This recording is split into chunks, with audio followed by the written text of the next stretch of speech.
Hey everyone, and welcome back. In this lesson, we are going to be looking at how we can include images on our website. Right now, we just have a pretty bland white background with black text right here. So adding in some images will be really good in telling the users what our website is about and what they can get from here. So how do we include images on our website? Well, first of all, we need to add the image file to our files over here on the left-hand side. And to do that, I'm going to click on these three dots right here and go where it says upload file. And here we can choose pretty much any file to add to our website contents. So I'm going to choose this background image right here, which you can download from the course files tab. Just simply download that zip file, extract it, and the background image is going to be in the corresponding lesson folder. So you can get that right there. So when we open this up, I'm just going to select it, then click on open to add this to our files list. And you can see here, we now have the background.png added to our files. So how do we actually add this image to our website?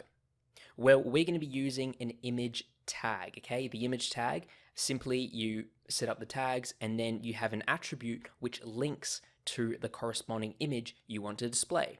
Similar to with a link here, as you can see, we have a link attribute or the href attribute, which is linking us to the website or the web page that we want to navigate to. An image tag is going to link to the image file that we want to display. So just underneath where it says I want to learn to code or I want to learn coding, I'm going to put in some spaces, and just like before I mentioned, you can have as many new lines as you wish and the computer won't recognize it, so you can pretty much lay it out however you wish. And inside of here, I'm going to do the img tag like so, okay? So make sure to close that tag as well. And if we run this, nothing happens. And the reason why, of course, is because we are not linking an image to display. So to do this, we need to add the source attribute. And to do this, I'm going to go src for source equals, and then in two quotation marks, we need to link the background.png image. And just like we've done down here with linking the new page link, we are just going to go background.png, okay? Make sure you do add the file extension at the end so it knows what type of file it is, okay? We can click run, and there we go. We have our image displayed on screen right here.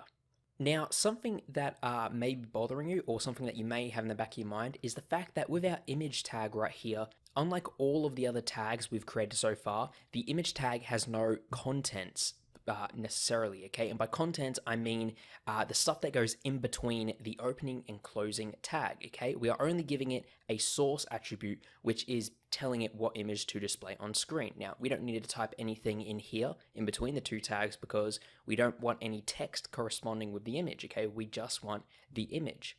So in this case, we can do something known as a self-closing tag. And a self-closing tag is where we only have the opening tag here. We do not need the closing tag here. Now that contradicts what I mentioned before, where I said you always need to open and close your tag. And how a self-closing tag works is that we can remove the closing tag here, but instead of having no closing tag, we sort of add that on to the end of the opening tag. So here at the end of the opening tag, I'm just going to do a slash like that. And this is now a self-closing tag. Okay, we can click run. And as you can see, the exact same website appears. Now, self-closing tags, of course, aren't really that good if you want to have paragraphs or any sort of text elements. But if you do have something such as an image where you don't really have any content per se for that tag, you can create a self-closing tag. And these are very useful later on when we start introducing more tags which don't necessarily have any text contents. Okay, you're only really adding in attributes here which don't need to be in between the opening and closing tags. Now, let's look at another example of a self-closing tag which may be useful when creating a HTML website. And that is the line break tag or the break tag.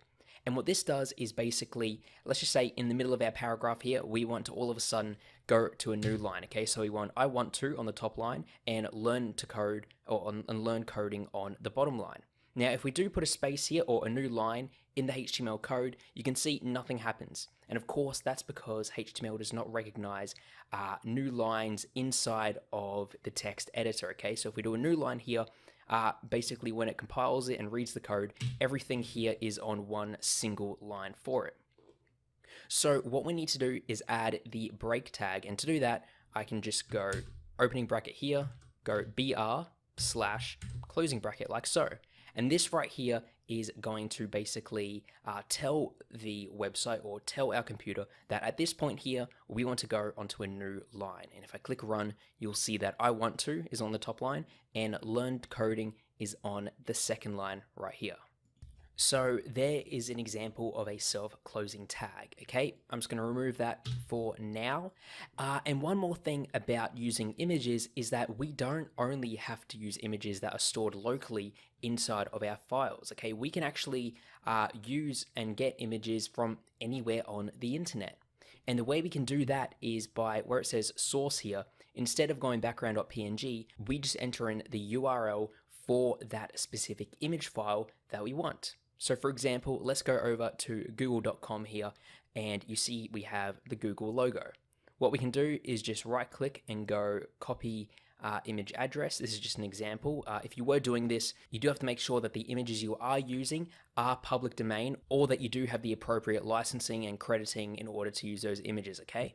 So let's just say you have an image that you're allowed to use. You can go back here and replace the source link with that new image link that goes to that specific image. You can click run and there we go. So it can pretty much get and access any sort of image around the internet and display it on your screen like so.